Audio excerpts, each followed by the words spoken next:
कहानी है रामपुर गांव की, जहां के मर्द महिलाओं को हमेशा नीचा दिखाने की कोशिश में रहते। अरे अभी तक खाना नहीं आया क्या? मुझे एक और शादी करने की जरूरत है। नहीं जी नहीं, ऐसा मत करना, वरना मैं कहाँ जाऊंगी। खाना लेकर मैं अभी आई जी। गांव की पंचायत में भी फैसले हमेशा औरतों के खिलाफ ही रहते। मैं जो फैसला सुनाता हूँ वो भगवान की आज्ञा होती है। इस लड़के ने अपने मन से शादी करके अच्छा नहीं किया। लड़के को घर भेज दो और इसकी शादी इसकी जाति की किसी लड़के से करवा दो, लेकिन ये लड़की, इसे तो गांव के बाहर निकाल दो।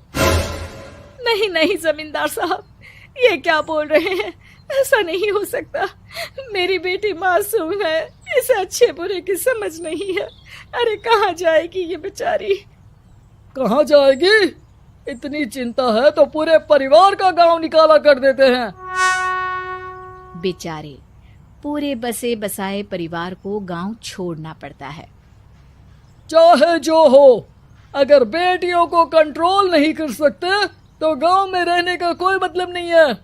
यहाँ औरतों को दब कर रहना होगा। कोई भी अपने हिसाब से कुछ नहीं कर सकता, सब ईश्वर की मर्जी से ही होगा। तभी गांव का एक आदमी दौड़ा दौड़ा आता है। सरपंच साहब, जमींदार साहब, वो कालिया है ना, उसकी बेटी पढ़ने के लिए शहर जा रही है। अच्छा, ये कब हो गया? और कालिया की हिम्मत कैसे हो गई ऐसा करने की? लेकर आओ उसे और उसकी बेटी को। बस फिर क्या था, हाजिर हो जाते हैं कालिया और उसकी बेटी सरपंच के सामने। अरे कालिया, ये क्या सुनने में आ रहा है? बेटी को इंजीनियर बना रहा है तू?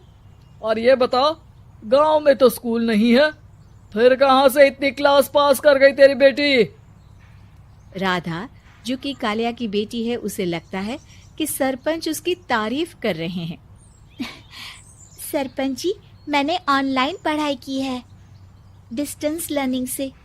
सभी में मैंने अच्छे नंबर पाए हैं, जिसे देखते हुए शहर की इंजीनियरिंग कॉलेज में मुझे स्कॉलरशिप मिली है।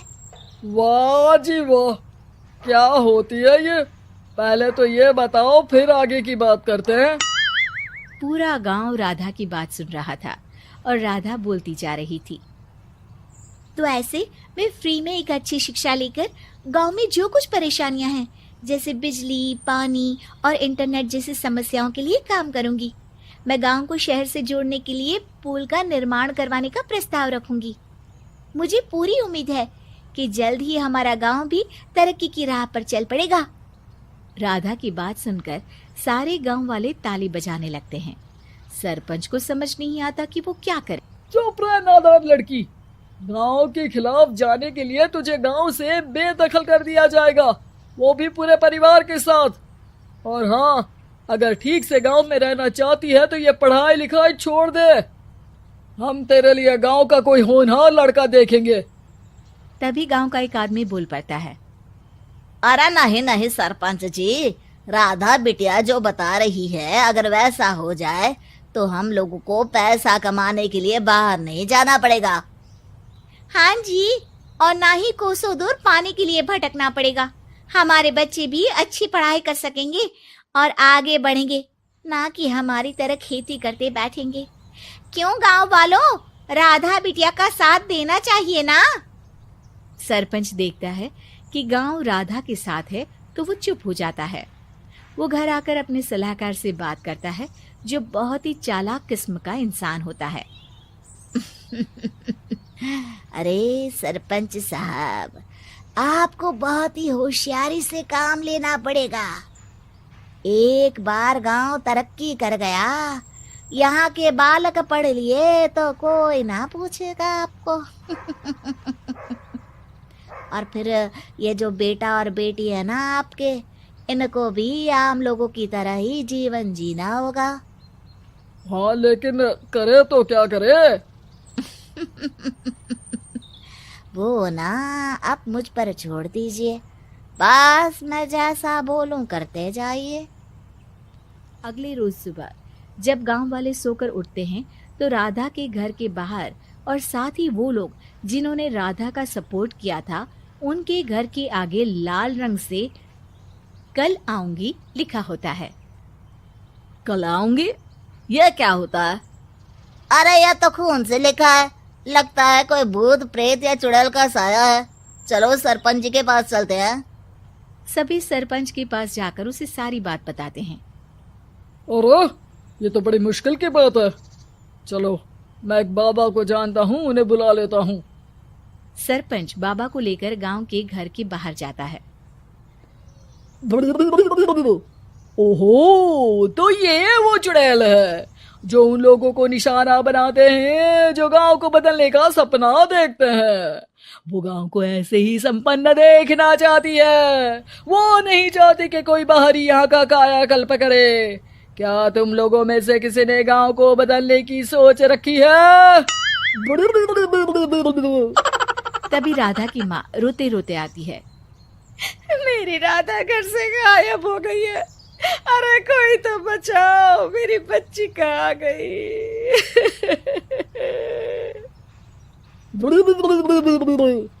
ले गई वो चुड़ैल, तेरी बच्ची को ले गई।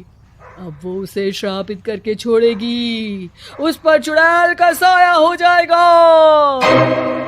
तभी बुरी सी हालत में राधा भी वहां आ जाती है। उसके बाल चुड़ैल की तरह फैले होते हैं और कपड़ों में खून लगा होता है। सभी राधा को देखकर डर जाते हैं। माँ, पता नहीं मुझे कौन उठा कर ले गया था। अरे दूर दूर हो जा चुड़ैल, अब हम लोग इस गांव में नहीं रुकेंगे। अरे कैसे बातें कर रहे हैं आप? कल तो आप मेरे भरोसे गांव का हुलिया बदलने, अपने बच्चों को पढ़ाने और तरक्की उन्नति की बात कर रहे थे, तो आज क्या हो गया आपको? ये फिर तुम लोगों को बहकाएगी। ये चुड़ैल गांव में आ चुकी है, ऐसे ही ये तुम्हारे घर के बच्चों को भी ले जाएगी। गांव वाले राधा को गांव से बाहर निकाल देते हैं। उसके माँ बाप रोते रहते हैं, लेकिन गांव वाले नहीं मानते। मैं भी अपनी बहन के साथ गांव के बाहर रहूंगा, लेकिन वो पढ़ाई नहीं छोड़ेगी। वहीं सरपंच के घर पर सलाहकार कहता है। देखा, सांप भी मर गया और लाठी भी नहीं टूटी। लेकिन अगले ही दिन सरपंच के घर के बाहर भी वही शब्द लिखे होते हैं। और फिर सरपंच की बीवी कहती है, हमारी बेटी को किसी ने अगवा कर लिया है। तभी राधा का भाई वहां आ जाता है। अरे गांव वालों, मैंने सरपंच जी की बेटी को देखा था। वो चुड़ैल उसे उठाकर ले जा रही थी। अरे क्या मजाक कर रहे हो? नहीं नहीं सरपंच जी, आप नहीं जानते। वो चुड़ैल अब आपकी बेटी में आ जाएगी, जैसे राधा के अंदर आ गई थी। तभी सरपंच की बेटी वैसी ही हालत में वहां आती है जैसे राधा आई थी। पापा, पता नहीं कैसे मैं गायब हो गई थी। चुड़ैल, इसके अंदर भी चुड़ैल का साया है, मारो इसे। अरे नहीं नहीं, इसे भी राधा के पास गांव के बाहर ही भेज दो। अरे चुप रहो, मेरी बेटी कहीं नहीं जाएगी और चुड़ैल वुड़ैल कुछ नहीं होता है। अरे कैसे बात कर रहे हो सरपंच जी? आप तो बोल रहे थे कि आपका फैसला भगवान का ज्ञान होता है, तो अपने पर बात आई तो अब आप ऐसे बोल रहे हैं।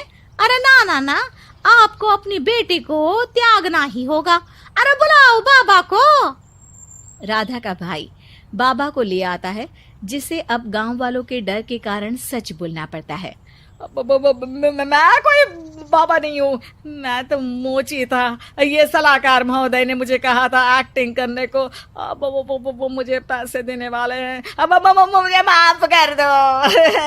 गलती हो गई, मुझे माफ कर दो। तभी वहां राधा आ जाती है।